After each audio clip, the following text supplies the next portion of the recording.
To Nerd Central Continued, Nerd Central's pseudo after show.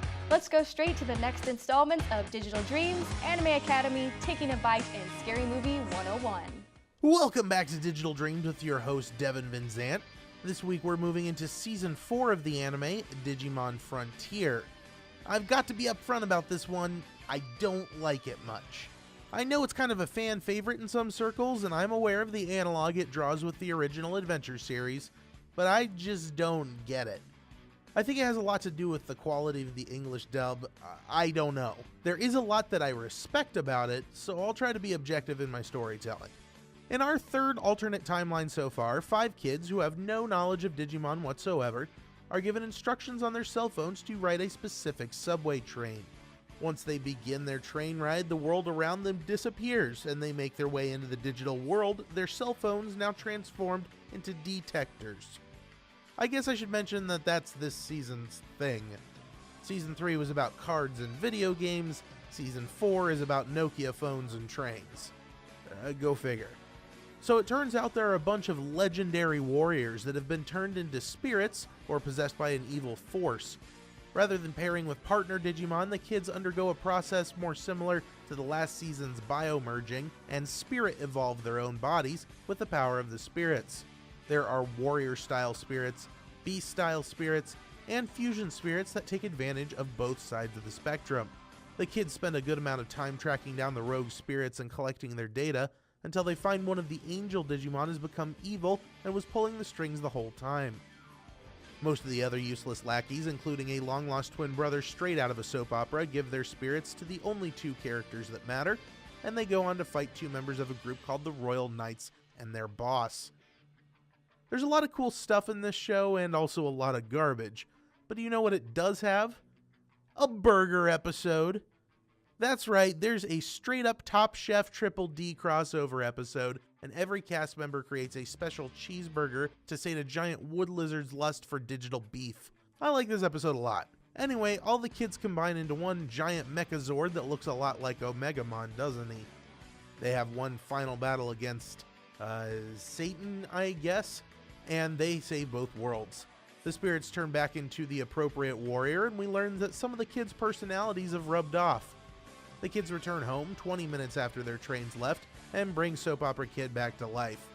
And nothing else happens.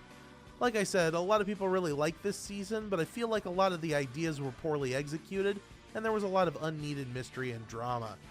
That Duskmon guy sure was creepy, though.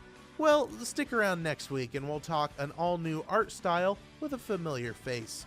That's next week on Digital Dreams.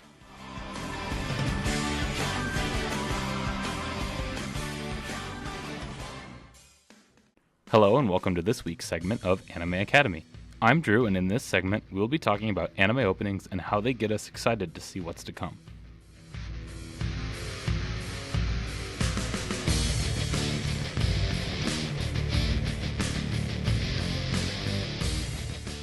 Anime openings are quite unique. Here in the West, sequences for shows are almost completely gone. There's no long musical sequence showing the characters and setting of the story to come. The closest thing we got is short musical jingles before a show, and even that's being generous. But in anime, the shows always come with long intro sequences full of color, symbolism, and music that come together to make the masterpieces we see. Anime intros are often seen as something to catch the eye and to build hype for the coming episode. An opening will reflect the tone of the show.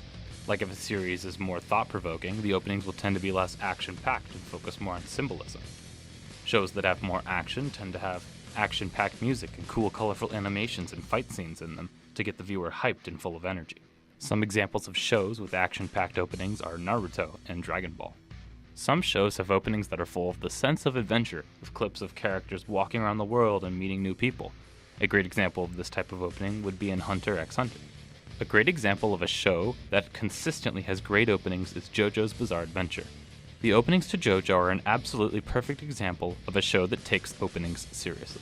The use of color and animation in JoJo openings is almost legendary. Every time a new season of JoJo's comes out, the opening is looked forward to almost as much as the show itself, and I think that says something about the quality of these openings. Anime openings are a unique thing to anime. The polish put into these openings is insane and tells you how much a studio cares about the show they made.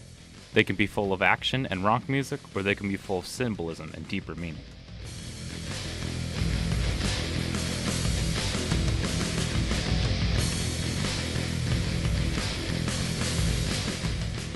Once again, this was Drew, and thank you for watching this week's segment of Anime Academy. Good evening and welcome to Taking a Bite with me, Katie. Last week I put bait against the reef and the reef was our winner. This week I will be putting the reef against open water. Who will come out on top?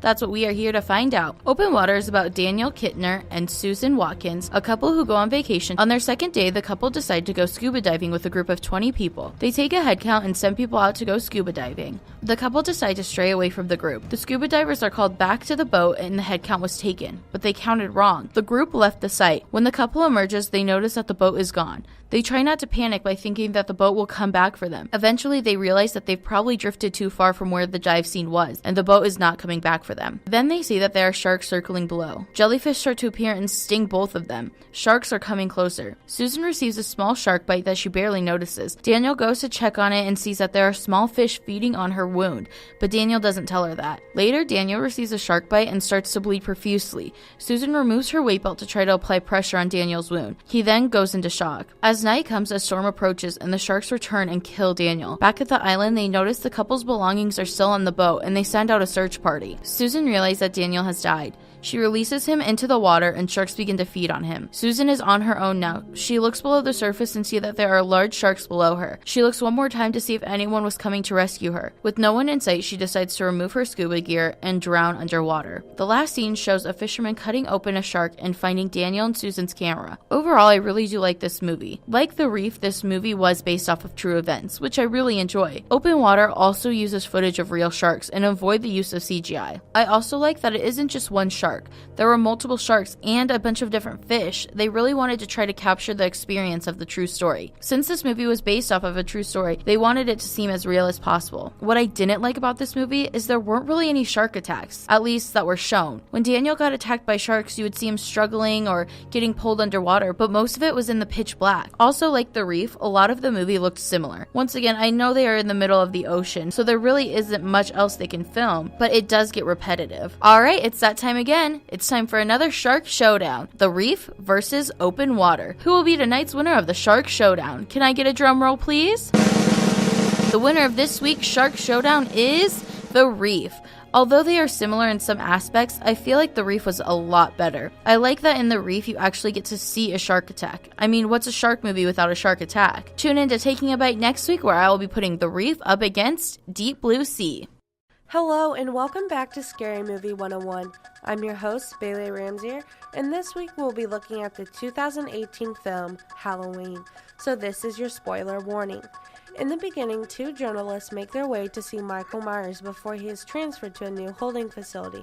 After getting nothing out of him, they head to get an interview with Laurie Strode. Pulling up to Laurie's Ford at home, they have to bribe her with $3,000 to get the interview. After asking Laurie if she would go speak with Michael, she kicks the journalist out of her home. As Michael Myers' bus is headed to a maximum security prison, the bus crashes. A father and son who are on their way to hunt come upon the crash. The father goes to investigate but never comes back. The boy grabbed the rifle out of the back seat and went to find his dad. He came upon a severely wounded security guard telling him to run. The boy runs back to the truck, locking himself in, but Michael appears from the back seat, choking the boy to death. The next morning, Sheriff Hawkins has all the prisoners accounted for except Michael. Michael makes his way toward a gas station where the two journalists are. Michael ends up killing both the journalists and two workers. Michael then pulls out his mask from the trunk. While Michael is roaming the streets of Halloween night, Laurie is set to find him and kill him. Laurie's granddaughter Allison is at a Halloween party and decides to leave with her friend Oscar. Allison got ahead of Oscar when he started to scream for help. Allison comes back to see her friend is dead, along with seeing Michael. Sheriff Hawkins picks Allison up from the house she ran to and takes her to her grandmother's house. As they were on their way, Allison spotted Michael and Hawkins ran him over. Michael's doctor got out of the car to see if he was still alive. Then he stabs Hawkins and drags Michael into the back seat with Allison. Michael woke up and kicked his way out of the car. Allison ran into the woods as Michael made his way to Lori's humble abode. In the house, the two go back and forth between fighting. At one point, Michael gets a hold of Lori and pushes her off the side of the house. After this, Allison storms into the house looking for her mom. Allison went into the secret underground where her mom was, but Michael noticed. Lori tries to attack him before he gets to them, which only leads to them switching places and Michael being trapped downstairs. Lori hits a button and the fire starts and burns Michael alive, or so we think so. The movie nailed it. Everything flowed nicely, and I never once questioned why a scene was in this movie. It kept me on my toes and scared the holy out of me. On the scare scale, I'm giving this 9 heebie-jeebies out of 10. Jamie Lee Curtis did a wonderful job at playing a crazy old lady. I don't think Michael really died in the fire. He was shot and stabbed, and that didn't stop him, so why would a fire? Thank you for tuning in. This has been Scary Movie 101. I'm Bailey Ramsey, and see you next week when we unchain the Texas Chainsaw Massacre. That's going to do it from Nerd Central Continued. You can check out all episodes of Nerd Central Continued, and all of the other KNWT shows by clicking right over here. Plus, you can check out this week's Nerd Central right here. See you next week.